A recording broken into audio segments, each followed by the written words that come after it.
Hello दोस्तों, कैसे हैं। आपने कभी किसी इंसान को किसी जघन्य अपराध के लिए फांसी पर तो लटकाते हुए जरूर सुना होगा। और क्या कभी आपने किसी जानवर को फांसी पर लटकाते हुए सुना है?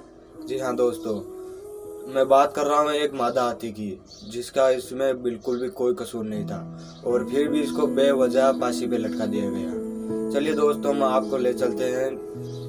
ये आपको हम ले चलते हैं 105 साल पहले, यानी कि 1916 को। चलिए हम आपको ले चलते हैं इस अमेरिका के सर्कस में। और इस सर्कस में बहुत से जानवर थे और उसी में शामिल थी ये हथनी। जी हाँ, और बहुत से जानवर ऐसे थे जो अच्छे अच्छे करतब दिखाते थे और उन्हीं में शामिल थी ये हथनी। हथनी करतब दिखाने के अलावा म्यूजिक इंस्ट्रूमेंट भी बजा लेती थी। और उसके इतना अच्छा ट्रेन होने की वजह उसका वो ट्रेनर था। वो उसको जो भी ट्रेन कराता था वो खुशी खुशी कर लेती थी और वो खुशी खुशी परफॉर्मेंस भी करती थी ऑडियंस के सामने। लेकिन एक दिन सर्कस के मालिक के बीच और उस ट्रेनर के बीच कुछ बहस हो गई और इसकी वजह से वो ट्रेनर सर्कस छोड़कर चला गया।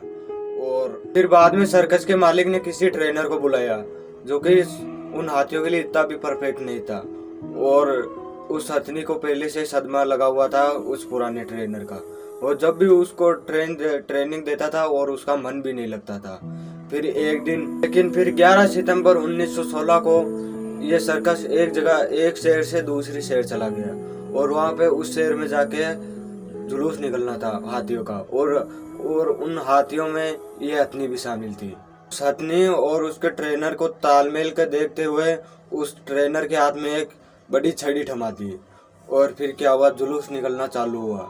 जैसे ही बाहर निकले और उस हथनी को एक तरबूज दिखा, वो खाने लगी उसको उठाकर। और उस लाइन से बाहर निकल के देख उस ट्रेनर को उसको बहुत मारा और इसकी वजह से उस पर खून निकलने लगा। और इसकी वजह से हथनी गुस्सा होकर के उसको मारने लगी और उसकी वजह से वो ट्रेनर की मौत हो गई। और वहाँ पे खड़े लोगों ने वहाँ पे उस हथनी को बहुत मारा था। वहाँ से तो जैसे तैसे करके बाहर निकल गए। लेकिन फिर बाद में, पहले लोकतंत्र इतना नहीं था, ज्यादातर भीड़ तंत्र ही फैसला लिए करते थे। और उस टाइम उस हथनी को मारने की मांग की और सरकार पर भी इसका दबाव डालने लगे और इसके अखबारों में भी न्यूज़पेपर छपने लगी। जी हाँ, और उस सर्कस के मालिक को भी धमकी दी गई कि अगर तूने इस हथनी को नहीं मारा तो अगली बार इस शहर में आपका सर्कस नहीं लगने देंगे। फिर बाद में उसके गले में बांधी गई थी चेन, और वो भी बहुत भीड़ भाड़ वाले इलाके में जहाँ पे लोगों की देखने की अनुमति थी। और उसके बाद में जब भी उस चेन को खींचा गया तो तड़प तड़प कर मरने लगी। थोड़ा ऊंचे खींचने पर वो चेन टूट गई और इसकी वजह से वो नीचे गिरने पर उसकी शरीर की हड्डियां टूट गई। फिर बाद में इतना होने के बाद में किसी आदमी को या किसी को तरस नहीं आया।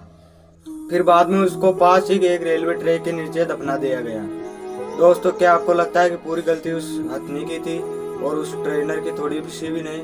हमें जरूर बताएं। और क्या उन्होंने ये काम सही किया, कमेंट सेक्शन में जरूर बताएं। और आप हमारे चैनल पर नए हो तो चैनल को सब्सक्राइब कर दीजिएगा।